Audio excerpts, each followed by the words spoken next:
Abduqodir Husanov Manchester City safida o'yinning eng yaxshi himoyachisi bo'ldi.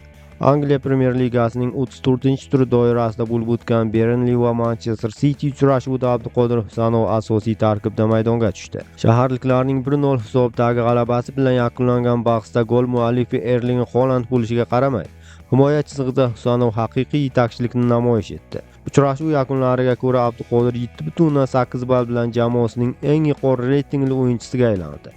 Husanov o'yin davomida nafaqat himoyadagi mustahkamligi, balki hujumlarni tashkil qilishdagi faolligi bilan ham ajralib turdi. Uning reytingi 7.8 ball. Hatto jamoa sardori Bernardo Silva 7.1 ball va darvozabon Gianluigi Donnarumma 7.3 kabi yulduzlarnikidan ham yuqori bo'ldi.